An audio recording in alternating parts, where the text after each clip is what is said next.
ปากเฮินเตรียมมันเตรียมยาวห้าปากเฮินเตรียมยาวปลายตั้งหอคำยาวตั้งหานันลาเช่ตัวก้อยก้าไปตั้งเป็นหอคำเป็นหอมุงคาฉ่ำดังหมปืนในปัญญฮิตที่ครึ่งค้างกลางเขาหน้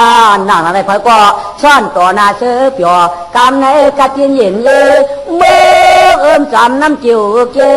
ปิ่นจระยาจาดลับขึ้นเจกะชามชามันจังกัดไว้ตัวมีรองแสนเทย่อกำในใจเอาวันเฮือมึงใส่เอานะหลักฐานหน้ายินเปียวยาไปกากำนายซ้ำจังมินวายไก่จัดเทียงเมืองพายซ้ำไปชิงก่อนก็เพราะว่าเขาเลยเตี้ยหลายจัดปานเช้าเขากำยีบังก็เปียดช้อนขึ้นมังก็เปียดช้อนขึ้นกำก็เปียดหนึ่งขึ้นน่าเจืองเปิดกวนใจเมืองไก่ได้ไม้ตุ้มนื้อตื้นหนังยาวก็กำในถังนายไว้ได้ไม้ยิบเกมกำนวมยาวเขาขึ้นยกไว้เช้าขึ้นเอาเฮ็ดเช้าเหม่อเที่ยงจังเฮ็ดหือมือเป็นจะเลยย้ายมือพายเนี่ยไปได้เจอรู้ไม่เป็นเช้าเหม่อเฮ็ดไว้เช้าเหม่อใจเหือทำอะไรก็ไม่ป้อนเฮ็ดไว้เช้าเหม่อขึ้นอ่ะผีพายจังเฮ็ดดีแค่ได้ปั่นมาตีอันร่างกันได้ควายโคนุกเขียวพายเนี่ยว่าเนี่ยว่าสวรรค์มาเปี้ยเฮากินมาเปี้ยอย่างกินเฮาได้ป้อเป็นจำยัดเจ้ากว้างในก่อนที่เขาเนี่ยเผียวมันเหตุกรรมคือมาโหตระปั่นเฮาเหตุกรรมอันมันปากยำกล้ามจานมีอะไรมันยำกล้ามกลับไปหู้ไปแจ้งก็กลับป้าจะมาป้อมจะสุดเนี่ยสุดตัวกว้างบนในจึงที่เขาเนี่ยอยากปีเผียวมันเหตุกรรมเนี่ยที่ฐานจะได้ก็ไม่ค่อยเป็นคนนกเขียวป้าหญิงเผียวมาแบบนี้มาเผียวเตี้ยร้องเรามากวักเวมาอีกดิข้าเจ้าเขาเมืองพายอาสวรปีเลยลู่สิริเหลียวซุ้มหายกวายปลายเช้าสิเดียแยบหนึ่งจึงมือเดี๋ยวในเขาค่ะเจ้าไข่ผ้ามือจึงมืออาสวรต่อไม่ชี้ย่อช่อปานเช้าเหมือเรียกจอดในเฮ็ดดังไว้วงเหี้ยวจอดในป้างเอาเจ้ามาฮอตนาปันอันว่าปากยำก้ามกาอันวันนั้นแค่นตัวเขาได้หูกูหูมูลสีก้ามดีข้าวอ้อผิดปังมาไว้ลองตามันมีหนังไหนข้าใจจูจ้าสีก้ามได้วันไหนไม่อันร้องหาน้องเจอก่อนเกาตีมือฮอตนาปันพายก่อนเกาตีมือฮอตนาปันพายก่อนชูอยู่เปิ้ลเมืองในนาว่าในกำในสัมผัสจะก็ร้องแก่นเจ้าขี่มาเมืองพายเอากำในมันจะก็มาก็เดี๋ยวกวายเอากำในมาแถวเมืองพายเอากำในโลขึ้นมาขึ้นเมืองพายเนี่ยง่ายๆก็ได้เป็นไม่เป็นหยอกสาวเหมือนเขากำในอันร้องจ่องมากำในมันหลาดปันเขาไอ้ป้าอากามุกชูเนี่ยนะกัดถากป้ามาขอนมันพอคุณเอาคำพายถามน่ะเฮียเลยเจ้าพายเอานอนปนวันเนี่ยเจ้าพายเอาหนักบ่หนักเฮียเจ้าพายเอาจุกว่าจุกเจ้าพายปอกาเจ้าพายกาปอกาได้แค่เราจะดัดปันในกำขาเจ้าเปลี่ยนเขาจะในพายก้อยกาก็สุดถอมเอากำเขาได้จริงเฉยเอาเขาเจ้านอนก่อนนอนเขาเจ้านางก่อนนางเขาเจ้าจุกก่อนจุกเขาเจ้ากากเขาเพื่อเขาพิชิตศีลาหาป้าชิศีลาป้าได้มีอย่างค่ะปานาติปาดาอย่าเปียวสังใจจะให้จอบยองการมือเชียงกามอาจิงนาตนาอย่าเป็นลักของปืนยิบคำการเฮือนการเยกุเลยเป็นเทอีกทั้งมูเปกาเมสุมิชาหันเมื่อปืนเราก็อย่าพูดพุดในดิ่มจีจิมปืนอาจามเย้าอย่าจอมจวนมุสาวาดาอันดังกามเปียดกามเดียนกามยอกามเพียงเฮ้ยชิมเอาหูเจอเผอมันก็อาจูแก่นห้องหมอนแดอ่องเชิงสุรามิยามิจาปมาอย่าย่างกินเหล้าเมาเกิมจะลำตายเดียงเสียงจื้อคึกเจ้านึกเจ้านาหน้าฐานในเมืองพาเขาจะอ๋อชวนแดมังกลาไปก้าปานาติปัญญาสังตายอธิไหนละเรียกของเขาการในสู้อย่าพูดดีการมุสยาเปียดการชุลาเมจิยาอย่าไปกินเรานานเขาเจ้ามังกลาเจอในพวกกำยาวการก็ยังกาว่าสังก็ยังจ้าอลุตองตากินทวนมันอย่าหือจังทิ้งลอยป่วยก็ปล่อยกลันเรียปันมันกินจ้าศิลมันเอวาการเนี่ยช่วยติมเชิญติมายันกว้างเจอก็คุณเอาคำพายขึ้นเราหลัดมากันได้อันเจ้าหลัดมาเนี่ยจะเอาขาก็หับขันผมเยอะดิค่ะอย่าเปียวสังตายในมือพายเอาขาในซ้ำเตียนเลยฮะมันเตียนเลยค่ะเขาขาซ้ำมักเนื้อน่ะมักบาน่ะเจ้าซ้ำปันเอาตายในเอาขาในอึบตังเมืองอ่ะอึบตายเอาเจ้าปันอาข้างให้กำขลาปันอาข้างให้กำขลาปันก็ปันเด็ดพวกนั้นก็ไม่หวานมันเนี่ยหวานป่าเลยป่าเลยหวานป่าเลยเขาคัดเจอหาเลยหวานเนื้อเขาคัดเจอหาเลยวันป่าเขาเจอเวียดเลยการผ่าการมันเขาเจอเวียดเลยไว้วันมันเลยกากว่าขึ้นปลาหลังมาสุกรรมญาลุโมก็เมื่อสุในกาลก็เป็นเนื้อเป็นนางมังกูดีมันได้กาเป็นไงเพราะสุกรรมติดจะสีลางาป้าวันเดียววันเฮืองเมืองสาวมาวันเดียวเรามีตีมั้ยนะบ่มีตีมันเลยเปลี่ยนนะ เฮ้ยไม่ตีชื่อตีขายกันเลย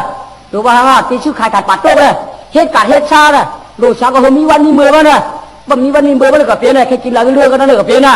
ดูว่าชาเขาลาเดชูยื้ออ๋อก็เป็นอะไรเป็นได้เอาค่ะเป็นได้เอาค่ะเป็นได้เอาค่ะเจการเนี่ยดูว่าชาอ๋อวันในวันเดือนมีเลยวันในวันป่ามีเลยเจการได้ชูอ๋อต้องซื้อดองขายก็หลุดเจการเท่านั้นเจกัดได้ใหญ่ไว้กัดทีเดียวปากก็คายก็ไปไว้ปากก็เปียกก็ปั้นก็ไว้ได้บ้องดูน่ะกัดทั่วใจเครื่องเปี้ยงๆน่ะกัดก็มีกูทีได้ว่าในบางทีกัดอ่อนกัดลงไปเลยก็ไม่กัดอ่อนมีปากก็ปั้นน่ะก็ไม่เพราะแห่เทียนน่ะกัดทั่วไปนั่นน่ะก็ไม่ย่อกัดพอกัดมันชอว่าเบื้องพายขึ้นเรื่องปึ้งเสือขึ้นเย็นขึ้นเงียวจ้าเล่าดับฐานะลืมสิ่งเมืองลาอันรอมือจีบปันเขาวันเนื้อวันป่าคือเขาคัดจะหาหางเผาหางมันได้ปากตะกาลาถังสวนชุงมาเขาเยาชอวันกัดนั่นวันกัดในวันกัดนาอันล่างป่ามือจีบแพ้ป่าหานเยาชอว่ามือพายก็เป็นอาชาตันขึ้นอย่างเมื่อเขาเอาหางเผาหางมันเขียนชุดสันเผากว่าจอมเจ้จอมว่าเผากว่าฟ้าเมื่อจ้างจอมจะจ้างจอมฉินฉินหาจ้างจอมฉินฉินหาอลองเจ้าชวนกับผู้ภัยเท่าเขาต่างเสียงนั้นตาสว่ากำในตาที่อาตานข้างช้าก็ป้านจับย้อยปางไว้ตลาจะยึดคือเจเนป่าข้านันเลียงกาธมอข้านันพายมืออาข้านันอดวงมือพายจักใบปีจักมีเป็นเกียงยิ่งใจเอาเขาต้องเอาเผยมันเนอปีเคลื่อนวันเนอปอสันเชียงใส่ตองกำตลาดองมือพองมือเสามือพายจองขี่มือคำวันเนอตลาดชันเชียงใส่มือตีสนากาในเมืองไทยหัวปั่นเปลี่ยนเลียนลายปอหึงปึงใส่คำวันเนอเมื่อสวรรค์ยานาเจ้ามือปูซาเนตาติสนาหัวปั่นชินหาไปอากาศพายก่อจุ่มถ่อมจุ่มมาหมาดกำยันร้อนเขาว่าก่อต้องถอนเสียวเชียชาก้อยอากาศธรรมะเจตนาข้านั้นหนึ่งไว้รู้ก่อนชนาปาก้อยกาไว้กันในนาวาพากามาในไว้ข้าหนึ่งมาเพอก็ดีมาดีตองพองได้ดีไว้เป็นตันข้าได้ดีไว้กี่เป็นเกียงยังได้รอใจช่องกว่ามือยกคือตาสาธุเพอก็อิงปึงกู้สู่ธรรมะสาวนาเมืองยังเสาเดียมกว่ามือไปหนึ่งเลยตาหมดหน่อยมือเฮ้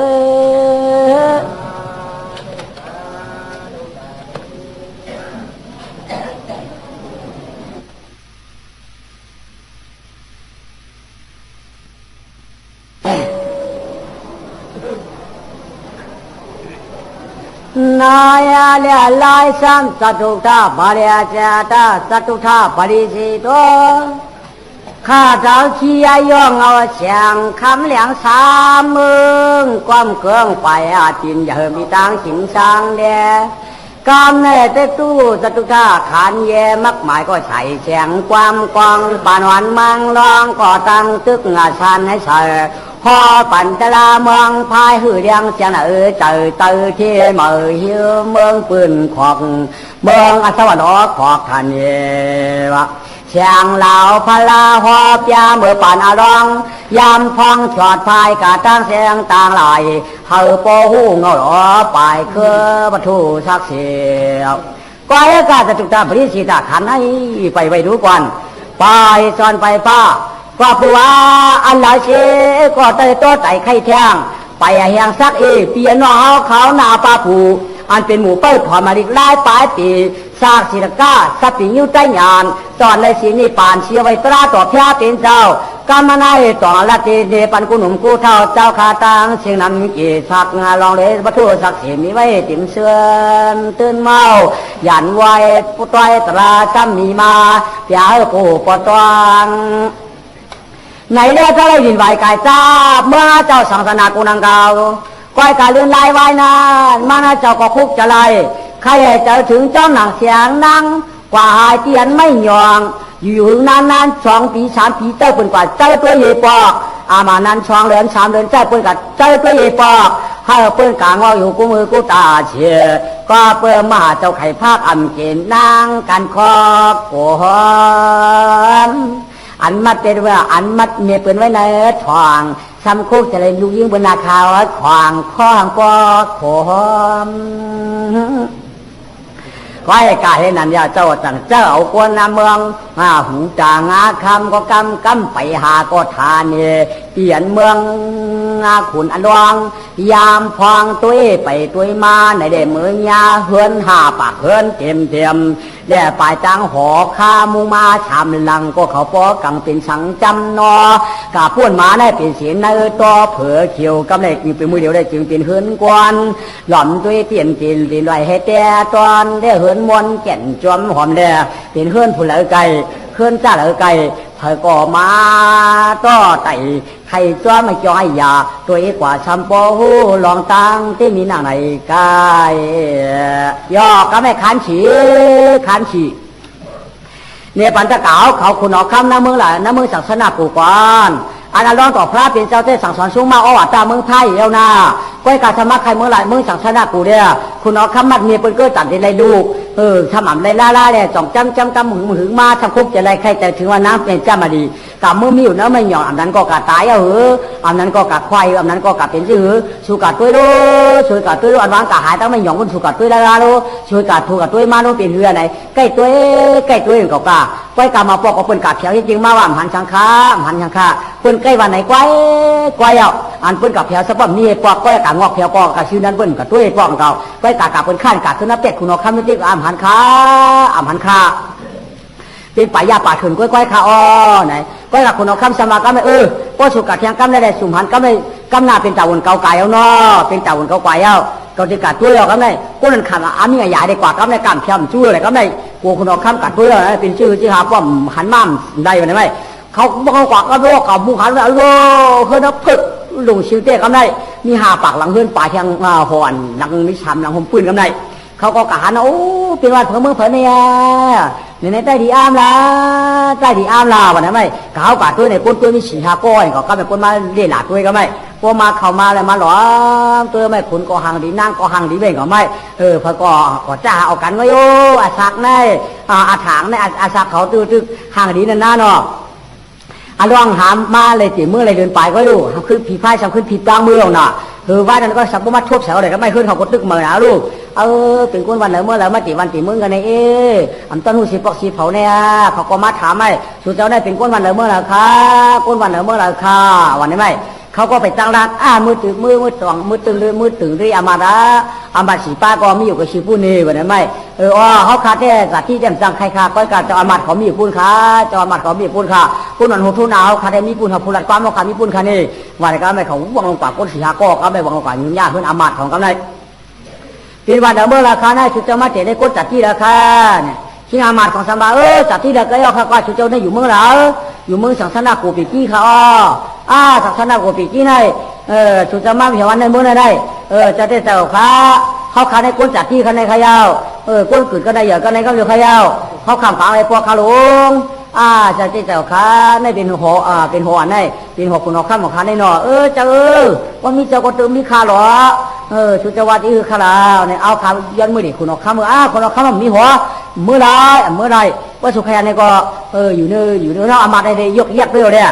เขาอยู่เพื่อนอามาเขาเยียบตัวก็เด็กพวกไก่กันเนี่ยก็ไม่สัมพันธ์นั่งเด็กก็ไม่หาดีนะนั่นเขารู้เป็นจะมีคุณเอาข้ามเขานั่นนี่คุณเอาข้ามจิ้วหน้าว่าเขาเอาตัวอามาเขาได้สติหน่อยน่าติดใจมาดีว่างเยอะวันไหนไหมเขาหูร้องเขาช่องกันเยอะว่าเขาช่องมาเอามาเพียวมือร้องทีนี้สุกัดตัวมากันเลยวัดที่เจ้าพุ่งเหนือเมืองยอดเฟืองสังสนาโกอันว่าเจ้าต้องตาหน้าเป็นจามาลุหน้าเป็นจามาดีนั่นจำดูต้องตายาวขันมาเย้าปืนเทียมมีก้อนสั้นต่อหน้าผมเท่าผมแทนล้อกันเย้าก้อยกะเขาขามือหันหลังขึ้นผู้เชี่ยวตัวก็ผ่าปากเตียงเตียงหือจิ้งหือลอยแก่นมือหันกูชิงแก่นมือหันชิงหันไว้กูตีเก่งขยาวดูว่าหันมาข้าเจ้ามันนางมีผัวขยาวผัวมีหัวมีเขาว่าผัวเด่นมีหัวเขาว่ามือผัวมีหัวในมือผัวมีเยอะในกว่าไว้กะไว้เขากว่าชูกว่าจากก้นเหตุสองเหตุรู้จากก้นสองเหตุได้ชูให้เกี่ยวไว้ย่ำโป้ก็ถามชูอย่าไปว่าอยู่เมืองสังสนาโกอยู่เมืองเราก็ไหวนี่ที่จริงเมื่อกล้าเมื่อขายเมื่อเขายาวก็ได้ชูเป้าตั้งเราตั้งสังในเมื่อชูเมื่อจ่อเมื่อกุมลเขาเมื่อรองดีตั้งหยาดเขาเมื่อหลัดต่อโคจูเขาเชื่อใจในพวกคำพูดตัวมาภาพในกี้กำเหลียวไว้หน้าคนฉะนั้นมัดมาเชื่อนะ หลังเพื่อนเขามีหาปากใครนำก้นหาปากใช่ไหมก่อก้นใจเขาบอกว่ามันมาหมดนะเราได้นำเราเขาต่างมาต่างจ้างมาได้ก็ไม่หลายก้นใจร้อนๆฉองหิวงอมาอีกเขาก็ป้าเจอเสือทุ่งเสือท้องมาเสือหัวชิ้นมาอย่างพอเผียวมาชาอีนี่งามยากำไหนเฮ็ดเอาตั้งกินตั้งยำมือชาอามัดของก็ไม่เขาค่ะกวนเมืองเพราะว่าปีจี้ค่ะเมืองเพราะว่าปีจี้ค่ะสุดเจ้าติแล้วค่ะเขาขาดเด็กก้ามึงทั้งปูนทั้งบ้านเนี่ยเขาขาดเด็กก้ามึงไก่เนี่ยเขาคำมาวิวันสุดเจ้าเมืองสุดเจ้ามาขายโคขายเงินขายคำสุดเจ้าดูคำชื่อค่ะเขาขับไปมีหัดตีวันเหมือนเมืองเหมือนก็ค่ะเอาลูกวันเหมือนเมืองเหมือนนี่สุดเจ้าเป็นคนจากที่ลูกเลยแล้วมาเตะค่ะคอราเตียวขยโยลูกเมืองพร้อมมาบัดตีมากค่ะว่าตัวเป็นเจ้าสุขาลูกกันเลยขนาดนั้นตัวเป็นเจ้าได้กว่าเดี๋ยวออกว่าดอกเมืองกว่าเยอะไปขึ้นมาน้ำมีแพ้ตีบีในจีนเจ้านั่งห่างขนอน้ำปีจำมาดิลูกสักทีนะเมืองศาสนากูว่าเมืองศาสนากูนั้นมีไก่ค่ะหมูค้ามีอยู่ลำพูเขาเขาคันได้เป็นกุ้งพ่อปีกี้ค่ะเขาคันได้มากมาขายถั่วสุเจ้ามากขายแล้วขายกล้วยกล้วยเปี่ยวกันฝังกล้วยกล้วยก้นหนุ่มฝังกล้วยก้นหนุ่มมากค่ะเลยนะชื่อสัตว์ตัวนี้งามยาวมาเรียกเรากันก็ไม่เขาไปกุ้งหาปากของมามูตีก็ไม่ดำพอมาก็ไม่ได้จ่าเตะเขาก่อนตอนไหนกินปอกมิ้วในเจ้ามิ้วหวานยังไงเจ้าคุณเอาข้ามปั่นกินคุณเอาข้ามปั่นกินเพราะคุณเอาข้ามว่าที่มันมีวันมีเมืองเด้คุณเอาข้ามแต่เขาจ้างเขากลับมาจะได้อย่าไปกินวันนี้ก็กล้าเขายืนไหลอ๋องสุเจ้าก็สามารถตอนเฮาหน่อมจะจะเข้าจอมมือจอมกื้อกันค่ะจอมมือจอมกื้อกันค่ะวันไหนเขากินเมากินเขากินเมากินเขากินเมาเขาเมาเขากินเมากินเมาเอาวันไหนอ๋องพอเมาเก้ากันมากันในห้องคนเมาเราหือจังหวะก็ไม่ก็ถามหันน้องยิ้มมาเทียมมาถามหาพี่นางเขายอมกันเลยสุเจ้าได้จ้าได้ค่ะเนาะจ้าค่ะสุเจ้ามาเต็มมึงในคนนี้หาปากในมีในมีกดตอกก้อยให้มีกดตอกก้อยค่ะจ้าใกล้เมืองสุเจ้าแล้วมีเชียงค่าชาวไอ้ดินหนูใครมีหน่วยเขาเนี่ยอะไรค่ะเมื่อเขาเพราะว่าปีกี้หนังกำจังมีใครเอาเรามีกลุ่มโยใครเอาอยากคนออกคำอะไรลาดปนเอาใหญ่ปันกินเราอย่างว่ากันใหญ่บอกถึงมันเจ้าบ้องเจ้ามาในเหี่ยมันแน่อะไรเอาใครมีหน่วยใครมีหน่วยต้องช่วยจะมีหน่วยยังไงมีใครว่าน้องยิงมีว่าในห้องเขาขายลูกขวยไอ้น้องขวยเนี่ยพี่เดียวเนี่ยเมียน้องขวยเลยน้องขวยมาจะจูมาจูเมียบ้านอยู่จูไว้ว่าเที่ยวแคบตาเสกันน้องตีได้ใหญ่โจ้งบนในเยาว์ยาเราก็ในพระพี่เป็นจุดหลายเขาในห้องมาได้ประเดี๋ยวมียื้อหาปากห้อให้เขาในเมียถึงประเด็นละเจ้าให้ละเจ้าในห้องที่ผัวในคนเมาเราชิวๆหลักกันในปีนเจ้าในตัวเป็นเจ้าสั่งสอนชุ่มมาว่าอย่าไปกินมิวนั่นเดี๋ยวเราจังก็เมาเป็นจังที่เป็นจังมัดกันตันเลยก็เป็นที่เขาไหลมานั่นอย่าพอได้ชุ่มกับห้องให้มีเยอะในเมื่อเชื่อเมื่อเราเชื่อมันห่างมันห่างไปที่จ้างห่างคืนงามมือชอดกินคนใดหัวไว้เฮ้ยเจ้านางทีนี้เมื่อก็เลยขี่จ้ามือไล่ปั๊มขี่จ้ามือไล่มันห่างข้าคนเจ้าวันมัดชิ้นเอาหนักก็ไม่น้ำก่อมใจห้องให้ก็ได้เป็นกอเสือนะปุ๊บจ้าให้งานเสือบอกปองข้าวให้มาดื่มมาฉอยเตะก็ได้โลไหลมาดื้อๆก็ได้กับพงมาจุดขึ้นเขาไปหื้อเนี่ยกับพงมาจุดนี่วะกับพงไปขึ้นเขาไปหื้อบังเนี่ยนะก้นเคยบังก็มีก็ได้ไหลหลวงมาก็ไปมาเผียววันเผียวเมืองเขาขึ้นยาไปเลยอ่างยาเจ้าไข่ข้าว2ไปเลยไกลจนไกลดิ้งเลยก็ได้ปุ่นออกมาฉากมันเจ้าได้ก็ไม่เนี่ยเป็นในขณะเจ้าอะไรเอาขนาดก็ไม่ออกมาซองมังกรเด็กเจ้าไม่ได้ยังซองมังกรไม่ก็ไม่ป้าต่ำได้กินข้าวหมูห่มกันก่อนเลยไม้ก็ไม่น่ะเสือมากก็มีจำอยู่ในหัวห่มนั่งก่อนเลยทำไมได้มาอยู่ปลายจานไม้ก็ไม่น่ะทำไมอยู่ตารางอันใจก็ไม่กลับถึงกูนั่งในหัวล้วงๆเลยก็ไม่ขึ้นนั่งมาอยู่ในหัวก็ไม่เดือดนะอีได้เดือดนะได้เดือดนะมันขำไรเลยเฮ็ดหัวมันเลยเฮ็ดหัวเสียงปันมันหลังนึงตั้งออกหัวก็ได้นะตั้งออกหัวก็ได้นะเขาจะเขาจะจุดยาหลักสมาเขาฮิตตะวันตั้งคืนเดียวก็ไม่หัวเสียงหัวเงินก็ไม่เอามันนาแต่มันนากว่าอยู่ใกล้ก็ชิ้นได้ชนหมอกมึงอย่าคุณเอาคำตั้งออกหัวมันเนี่ยพอได้ก็พอได้อันนาก็มืออยู่เลยก็ไม่เจ้าคนกับเปิ้ลคนหาปากว่าเจ้าคนนั้นเมืองเขานั้นเมืองศาสนากูพกับเปิ้ลก่อนไรเดือดไม่ขึ้นป้ายออกมาไปแล้วก็ไม่สับขึ้นเจ้าเขาคนจ่ายเมาเราหาปากก็ไม่ไอ้พวกเราหาปากของเราเขาปีเขาไม่ขึ้นปล่อยเขาไม่ว่าเจ้าชัวขึ้นเจ้าชัวมันมีเนื้อหัวนี่ชัวขึ้นเปิ้ลเจ้าชัวขึ้นเขาขึ้นมาเปิ้ลเนื้อชนหมอกขึ้นยาวก็ได้เขาเทียมเด็ดไม่ยังนางก็ใจเปิ้ลมุมมองตองตาผูมันหนูกูวันคำในคุณเอาคำเนี่ยก็พอมึงเดียวมาปากหูปะเตียงกลางป่าเฉยไม่หูปะเตียงให้ได้มุ้งตัวหัวนาง ความไรหันยีปอกได้จนกินข้าวหนักต่างๆนั่นน่ะเพราะอะไรน้ำมาเปี้ยนาเปี้ยตานี่อีนี่ก็ปีเจอมันอีนี่เลยกินเขาก็หวานนี่เนี่ยก้อนกินข้าวยาวปนซุปสีปากก่อนเนี่ยทำขึ้นเอาก้างก่อนกับกล้องไม่หูปัดแจงให้ดอกกูว่าทำไมเวทีตัวหมักตามันไว้เวทีนอนหมักตามันไว้ครับเนี่ยเราตัดได้ก็ไปไล่รู้ก่อนไปไล่นอนดูรู้ก่อนเวทีตัวหมักตามันโอ้ยนั่นนะอันร้อนสองบามือพายกับเนี่ยกอดตีมือยาวกอดตีมือตั้งรองตั้งหลังออกขึ้นยาวก็มือนะมือnàyอันร้อนก็ช่องเต้ก็ไม่มาก็เดี๋ยวquayเจ้าก็ไม่มาก็ไม่นะพวกมาหาว่าหนามือมันเจ้าเนี่ยมีเอาก็ได้วันมือยังเย็นสีไปแล้วนะมาหลอมเตอของมีหัวค่าอะไรขึ้นค่าอะไรไว้ยังเขาเมาก่อนละเขาลักไปเขาจะไหนมาเขาไปกับตั้งเลยอันร้อนมาสอกเต่ากับหันที่ปังเราก็ไม่การหอยเจ้าหอยมาว่าเถอะมันใจเย้ามีแหลมอย่ามือสั่งสนัดผมมาเอามือขึ้นเอาเลยเนี่ยมันวางเป็นลูกปิ่นมีมันวันไหนรู้เขาจ้องไข่เอามาเอามือขึ้นเอาก้นเขาในหิวก็เขามาเอาพวกเขามาเอาได้ก้นเขาได้มันตันมือก็เปิดกินเราเมาเกียบอย่าไปไหนเปิดเอาเจือกเขียบข้างไม้เอาลูกไปในไปชัดที่ได้เย้าเกาตีมือดัดพายมาก่อนเพราะมันเป็นแนวรองขึ้นหลังวันดำขึ้นหนูมือไว้ป้อนเอามือเผียวมือพายวันน้ำวันจังปังเราถมาเราได้นั่งผมจะจุกอ่อมปีนเราเขาแนวใส่ฉันหยาบยาวไม่คนเราคำพายถามเราฮิวค่ะเจ้าชินเจ้าท่าเมาค่ะฮิวเจ้าข้ามือเหมือค่ะฮิวเรียนดาลูกตาไหวได้โผล่ขึ้นมาไว้ให้ใครเจ้าค่ะมือเดี๋ยวแน่ใจเลยมีก็คนมาโกดเอาไว้เอาโกดเอาคนมาโกดเอากับแล้วโกดเอาเชียงแล้วมากันจะอามาโกวาทาชัวไต่สองหินหนึ่งไต่สองหินหนึ่งชุกให้กินก้นก็มือมากินนะทำไมเนี่ยก็ได้ปันชุกกินเยาจีเจ้าอันปันกินก็เป็นเจ้าอันปันชินก็ยังเป็นเจ้ายิ่งว่าอย่าเปรี้ยวสังตายสมัยก็เป็นเจ้าหนังเก่าเนี่ยเมื่อเดี๋ยวนี้ขนาดสมามาเอาเข้าค่ะเมื่อกินก้นนั้นตรงอะไรใครโย่ตรงอะไรใครโย่มันอยู่ตัวก็การเนี้ยมันเป็นมีกว่าพวกเป็นมือเดี๋ยวนี้เนี่ยกาบชึกป่านสือเมี้ยวหนึ่งเมี้ยวอันอย่าจะบดเมี้ยวหนึ่งมันเห็ดมันเปลี่ยนเย้าบดมันต่ำกาดดบดมันขามต่ำมันเมี้ยวถูกได้เอากินเก่าเลยมันถูกอย่าใจอย่านั่นแต่มือกัดตรงอะไรถูกเป็นขี้พายลงเขาเบิกหล่ะลูกเขาเบิกแล้วแต่มันเหลือกาตรงอะไรมาละพระสวรรค์ก็แก้เขาก็กุ้งอะไรก็รู้ของสวรรค์พายอะไรในใจเขาสมัยไหนเขารู้ใจเหือมันเป็นว่าสมมติใจก่อนที่มาก็ไม่ป้าถงสูงเลยป้าถงลงเลยหนึ่งตัวได้ป้าสีลูกเลยว่าอะไรก็ไม่เนี่ยไม่ไพ่สองเห็นได้ป้าหนึ่งถงป้าถงเขาได้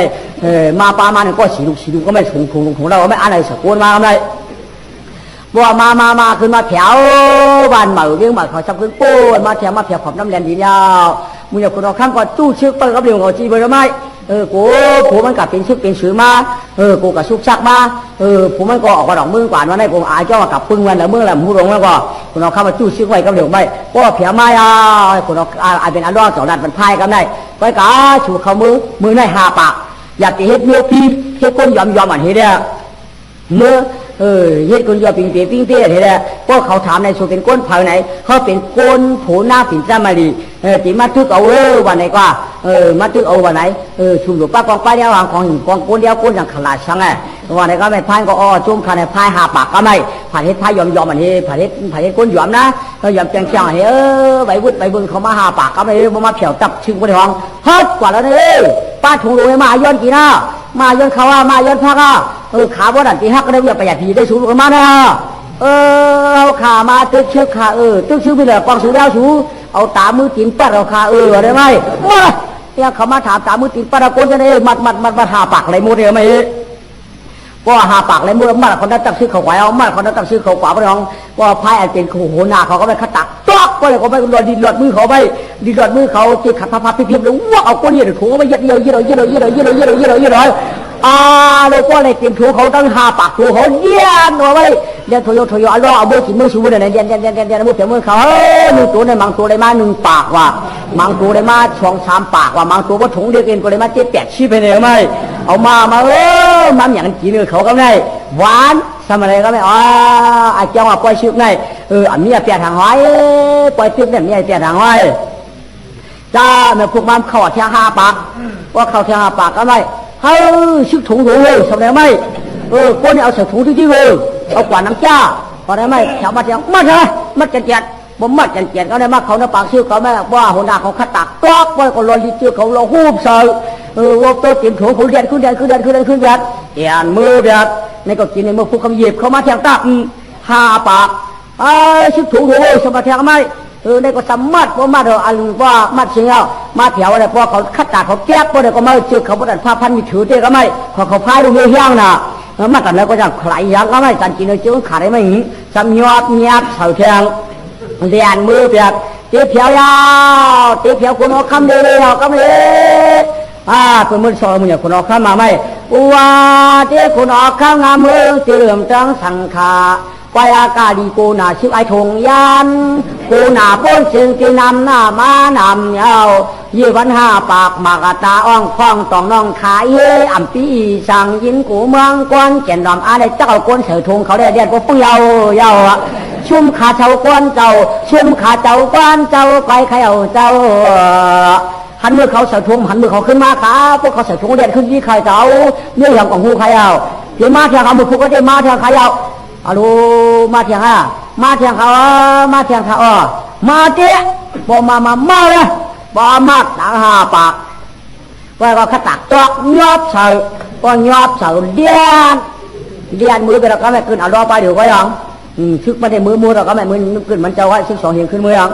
ย่อคุณหอกคำสบายครับนายเจ้าเขาก้นหาปากออกตามือพุ่งไว้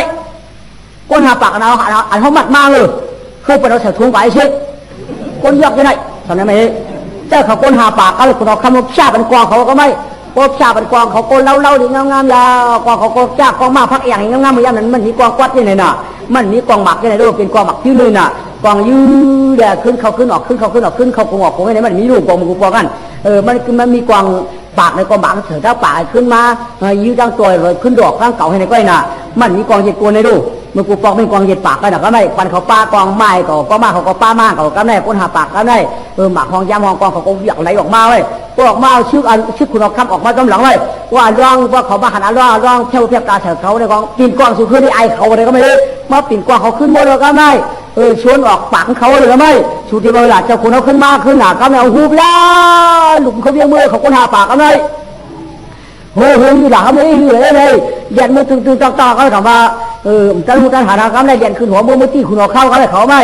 เมื่อตีคุณเอาคำอมัดสีป้าน่ะมาเดียนขึ้นเมื่อตีคุณเอาคำเขาไปเนี่ยร้องเดียนขึ้นหัวขึ้นมือเดียนขึ้นมือจอมเขาไม่มัดมาแข่งยัดน้องชื่อเผาเลยชื่อเผาเจ้าก้นไอหาปากเขาเดียวไว้กูนะเจ้าเจ้าขึ้นมาเท่าไหร่มาคุณเอาคำมาไม่เอายืงปากก็ออกปากกองเขาตัวเป็นจอมหลีรู้มาเดียวกันไงคุณเอาคำมีสูงก็ระดับก็ได้อยู่นะ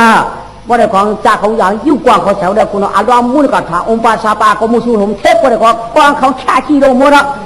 ยื้อก่อนจะนอนเป็นไล่ก็ได้เพราะมันนำปากกองออกน้ำมันโซเชียลหมากเกี่ยวก็แก้ก็ได้เจ้าในชุบยำหนาลงหน้าชุบยำหน้ายื้อก็ไม่ได้กัดเตี้ยยันปื้อเสียงเลยเมื่อขำชั่วยาวเจ้าอาบานอาบมือยาวอาบานอาบมือยาวเจ้าดีกูเจ้าไหนอาบนะไม่วันเมื่อได้กำกับหรือเมียก็มีเลยล่ะมีหัวเสียงค่ะมีหัวเสียงเจ้าว่าหัวได้เจ้าว่าหัวขาดเจ้าเขาในคันนี้ข่าวมาเนี่ยก็คำเอาไม้ใจเห็นลายค่ะข้าโกมันตุข้าขันเจอในม้วนจ่าโตตามูเนี่ยข่าวมาโกไก่ฝนพระเมียเขาใครเอาพระเมียเขาใครเอาเขาข่าวมาโกไก่ก็อีกเขาข่าเขาข่าวมาโกไก่มาเนี่ยเขาข่าวถูกเอาหมุนเนี่ยเขาข่าวมาขาไก่ข้าเขาข่าวมาเอาขาไก่ข้าเขาโกไก่ก็เขาข่าวโกไก่ก็เขาข่าวขาไก่เขาลุงเจ้าอยากปั่นจ้าปั่นขี่ก้ามข้าเจ้าเปียมันก็กลับขึ้นมาเลยขึ้นห้องมามีก็มากกันได้ย่อพอมา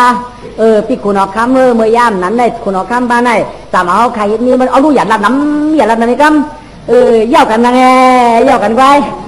เย่ากันนะครับก็เย่าเนี่ยก็มันเย่ากะพ่อให้เงินเลยชุดที่เย่ากันนังมันจะพิษกันหลงมันเป็นเย่ากันนังเย่ากันคุณมาขับเพราะเป็นขวัญก็ชุดที่คนเย่ากันนั่นน่ะมันมีรุมแจกมันอะไรเย่ากันนี่มันใจมันจะพิษกันเอามาเย่ากันก็นังเฮ็ดเจียวว่าก็นะแต่เฮ็ดมีว่าก็มาโกไก่เป็นพระโปก็เอาก็ได้มันง่ายอ่ะทำว่าแท้ทำได้มียืมลาดในผัวก็ตื่นกันนางพี่ก็ชุมเลยอยู่เลยเช้าด้วยมันเลยอยู่เลยเช้าด้วยชัวกามเลยอยู่เลยเช้าคณะก็เพื่อจะหุ้งกันคุยเลยมันรู้หกก็สัมปเลยอยู่เฮาอยู่หอมันก็สัมปเลยเฮ็ดหัวเสียงไว้ปานนั้นใครเอาจับยานางปีเดียวไหนกับปล่อยเอาหน้าชัดทีออกมาหน้าชัดทีว่าโล ก็เลยยิงเมียมาเนาะมาเจ้าเมียนี่เป็นลูกคุยเมียลูกคุยก็ได้กำยามุนยานาลูกคุยเมียเหี่ยมจะเด้คุณออกคำมาได้เหี่ยมจะเด้มันทำดีมันมีมาตกช่องเหี่ยมจะเด้โอ้ข้าไก่กินโกนข้าโกนกินเนื้อเมียชุดเจี๊ยบเป็นยอมเป็นความแต่เขาเป็นเสาเตาตักเป็นรักแต่เขาเหล่าได้ช้อนได้ลงเอาไก่เหี่ยมกับพวกคนนี้อาเตียนมันนักเมียสองตัวมาดูเมื่อยุคเลี้ยวปักเอากองหวังออกไปเป็นบังกันเมื่อนั้นแต่เนี่ยเปียกตาบังนะเมื่อเลือดเป็นขาวเป็นขาวโกนเอาเป็นอาบามือปันเท่าแหมบนนั้นเจอเมียป้อมแหมตีเจ้าป้อมแหมตีเจ้ามันตีเจ้าสีตาก็ห้อมปียันมันเมียอาชาห้อมยาวยันมันเมียจองเชื่อว่าคุณเอาคำป้าในอาชาของอยู่เปียกชิดมือได้ฉีดเขาตายแต่ฉีดที่มาสับฉีดอาชาเขามันฉีดไรอาชาตายเปียกชิดก็ฉีดเป็นมันตายก่อนตายฉีดเป็นไรก็มันฉีดเชียวมันจากฉีดปันเฮาที่ตีเจ้าเขามันหนีกันแล้วเมียมันจังสิว่าช้าเขาปั่นก็มันขลาดช้างเปิ้นเฮ็ดเมียเปิ้นมาชั่วปั่นเขาย้อมปั่นเขาก้อนปั่นเขาเอาหนังเมียไอ้เมียเขาได้ชื่อจะได้ขยันได้คุณฮอกคำไม่เจ้าทำไมก็การร้องให้ซ้ำแหม